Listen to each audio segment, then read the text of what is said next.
hello. How would you comment on ICC court decision? Oh, wonderful question. I just wanted to start with that. So finally we have some good news that we can talk about during the Foreign Affairs Council today, and obviously one of those is the arrest warrant.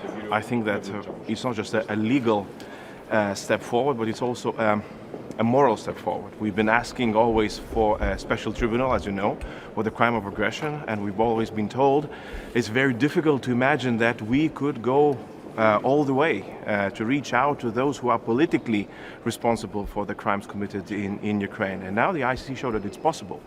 So my plea to the colleagues today will be that we cannot stop here.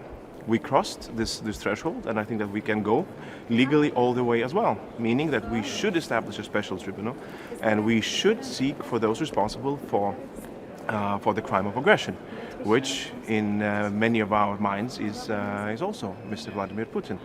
So that's one thing. The second thing that I'm happy about is the possibility that we'll find an agreement regarding the common purchases for the ammunition. Better sooner than later, because even though it's a political decision by the EU, we still need to send a political message, but also we need to send the ammunition, because they need it now. They need it on the front. They're shooting and defending and reconquering territory every hour and every day. And lastly, as most likely it's my fourth time that I'm coming here in the doorstep and saying Rosatom has to be sanctioned. So we made a new proposal to the colleagues with, we call it an onion approach. That means that it has a lot of layers to choose from. We can peel on those that we cannot, don't have a possibility to agree upon, but still there are things that we can sanction when it comes to Rosatom. It can be board members, it can be new contracts, it can be a lot of things. Taking into consideration that we can take into consideration those countries who have existing contracts and existing projects that need to be safeguarded. You said you reached I'm sorry?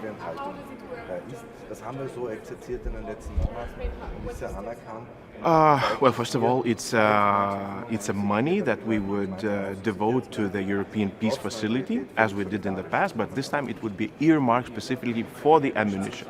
It would be purchased as soon as possible and as much as possible, because it's concretely one of the things that Ukraine needs now, and it cannot be delayed.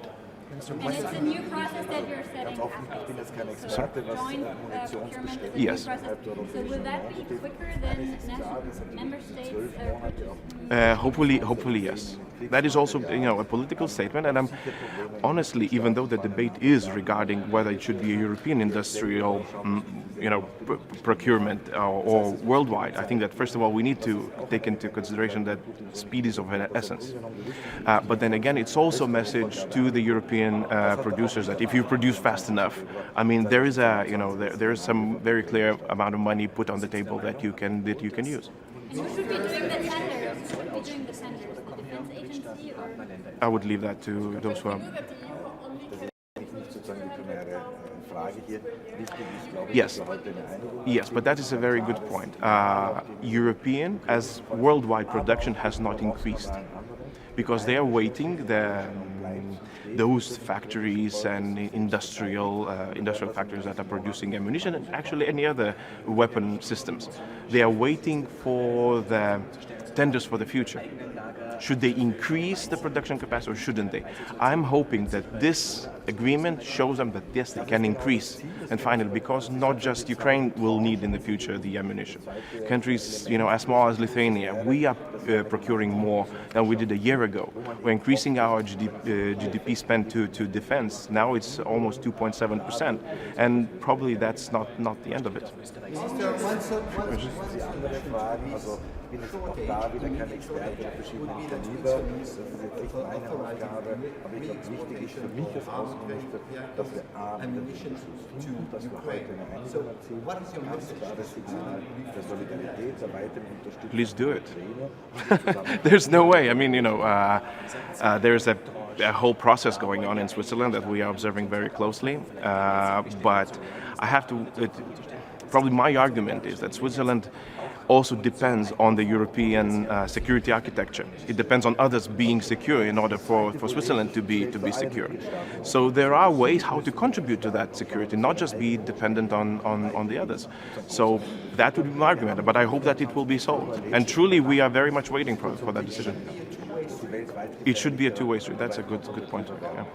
Das heißt, sozusagen das Wunschdenken, dass man mit leeren Kasernen, leeren Munitionsbeständen... Well, the latest document that I've seen says that we are reaching to that goal. So it's an ambition, it's a message to the industry, it's probably the thing that we can agree upon. So it is possible that we might not be able to reach it, and it's clearly stated that it's not fixed that we have to reach 1 million. But then again, it's an ambition, and I'm hoping that it can be delivered, it can be produced. What's your take on Xi visiting?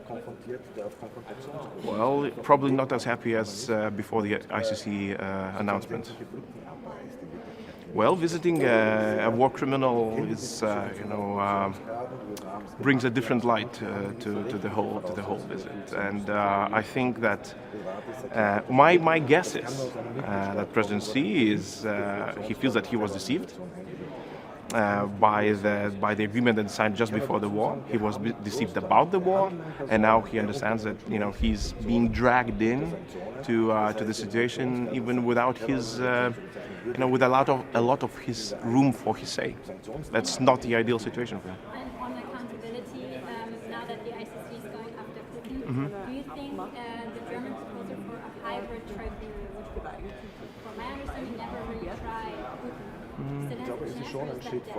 No, I mean hybrid. The whole concept, it has too many steps that need to be taken, and unfortunately are not possible to do. One of them requires Ukraine to change its constitution, which is impossible to do because of war. They cannot change the constitution in war. That means that we have to wait and all these things. Still, we need to.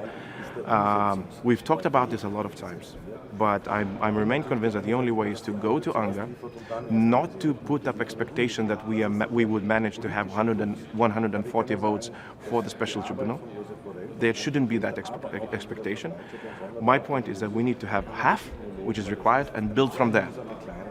And every vote would be super important. If we can go from 96, if we can reach 100, if we can reach 110, that's already good.